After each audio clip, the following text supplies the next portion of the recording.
in our garden, we've got a couple of types of fruit that I really, really love.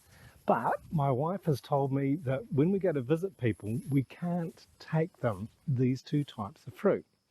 One of them is bananas. We've got some growing here that are looking quite nice, coming along. We've got some little baby ones there. And still got the flower hanging there. So we'll leave that for a while till we get a few more on there, and then I'll cut the flower off so that the bananas will develop better.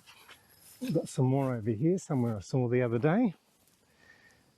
So this stand of bananas has been here for a while, but she said, no, if we go and visit, we've got to take something else. We're not allowed to take bananas. And the other fruit that we've got quite a few of now, that we're not allowed to take, is this fruit over here. And it's one of my absolute favourites that we can grow in our garden. I've had some problems with it for a while. We've had no papaya for a long time. And the reason being is that we'd had one tree and it was really prolific. It was giving us so much fruit, but then it just collapsed. We had so much rain and it just fell over. They're really soft papaya, and they don't stand up well to having wet roots. So in the rainy season, it's a bit of a problem. And the papaya will just fall over when it's heavy with fruit. These ones are still quite young. I planted them only a few months ago, and they do grow like crazy. But they do like to have well-drained soil. And in here, I'll see if I can get in closer and show you this. This one's flowering, and it's a male plant, so it's not going to produce any fruit at all, but it's there to pollinate. So I'm told. We've got a couple of others. Okay, we've got one over here, this one here, a little female with some few baby fruit on it. And there's another one back there that's got some flowers on it. But the males have the flowers have these long stems, which the females don't have. So that's how you identify them if you want to take them out. Papaya also have a hermaphrodite. They're both male and female, so pollinate themselves from the same plant, which is quite handy. But we've got these ones down here, and we've got a few more that we planted up here a little bit earlier, a little bit before, and these ones have got lots of fruit, so I'm very happy about that. But we won't be giving them away to anyone when we go and visit, because my wife won't let me.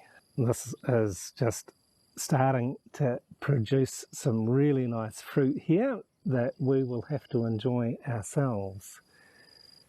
And so here, this one's got even more. Look at that. I'll see if I can get around and get a better view of that from the other side.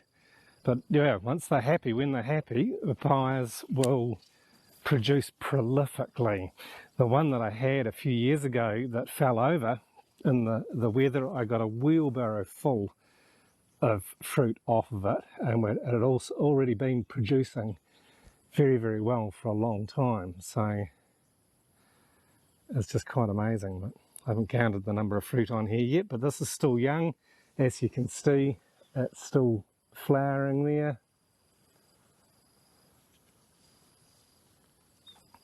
And we're going to get a lot of fruit. There's a lot of new growth.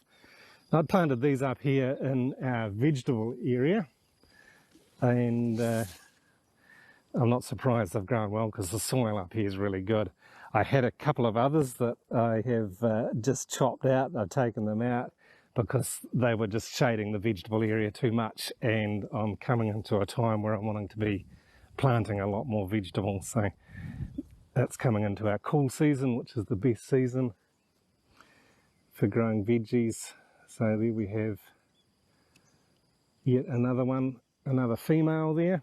But these females were growing well before that one other male plant. So I don't know, maybe these ones are hermaphrodites and they've pollinated themselves. But either way, they're giving us lots of nice fruit, so I'm happy about that. And then over here, these ones here, they just come from the compost. So if you're wanting to grow papaya, it is actually very easy to get them started.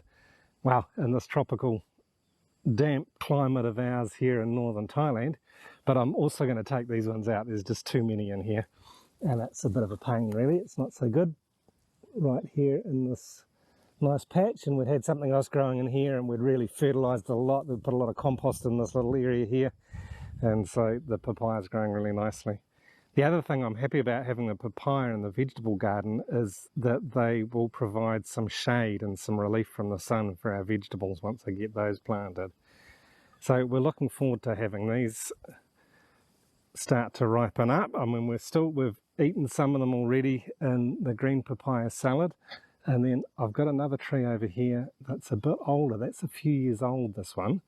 And it's a bit of an interesting thing. I've had to tie it up because it's fallen over a couple of times because it's just not in a very good place. It's right down there. I don't know if you can see that or not, but that's one of the drains for the water that runs off the rice paddies that comes through our section. So it's got pretty wet feet, but I've tied it up and it seems to be okay, and it looks like it's starting to fruit some more again, so we'll leave it there. And that also provides a good bit of shade for that part of the garden. So I'm just experimenting and trying to have natural shade rather than to grow things in polytunnels or greenhouses. We had planted quite a number of papaya along this little embankment here because it's a bit of a waste area. I thought, the papaya will grow along there okay, but they didn't. They struggled. We'd planted some other stuff at the same time, and they just really struggled to come to maturity, and in the end we've only got one left. So I've planted some new ones, and it looks again like we are going to have an absolute abundance of papaya.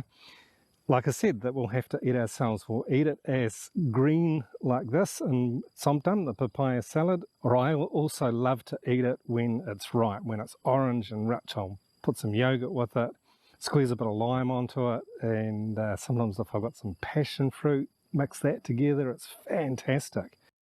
And the reason why I'm not allowed to give away these delicious papaya to friends when we go and visit is that it would be considered impolite, because it would be like giving them weeds. Both papaya and bananas grow so prolifically, it's like giving your friends weeds, and you just wouldn't want to do that, would you? So I've got to find other things to do with these wonderful papaya. Like I said, I do eat them, I do love them when they're ripe, when they're green, both ways, but the birds also love them. I suspect the bats that come out at night also enjoy them. And I've got a kind of rule of thumb that if I'm waiting for a papaya to ripen, if I start to see it turn a little bit orange and the birds or the bats get to it first, it's theirs. It's fair game. They've got it. So I just leave it on the tree and let them hollow it out. And the little birds get right inside them and hollow them right out. Sometimes the fruit will fall off and land on the ground, or it's in a position that it's a little bit tricky for the birds to get at, so I just split it open and leave it on the ground for them, and they will just come and clean that out over the next day or two. I also put them in with my worms, but I've kind of read conflicting information online about feeding papaya to worm farms, but I will continue to do it and try it in different stages of ripeness. So I'll put some green papaya in, I'll probably slice that up nice and thin for them, and I'll also put some ripe papaya in and see how it goes, to see if the worms eat it or if it slows down their reproduction or anything like that. I'll just keep an eye on it. I've read it might be a little bit too acidic for worms, but then in other blogs I've read that it is fine to give them. So I'll just have to experiment with that myself. And once we get chickens, I'll be feeding it to the chickens, because apparently chickens are smart. They love papaya. So there you go, there's a few tips and a little story about papaya and growing it here in northern Thailand. A couple of things with it is that it is a tropical plant or a subtropical plant. It'll cope with some colder days, but not for prolonged periods. It doesn't like wet feet, but it does like fairly constant watering.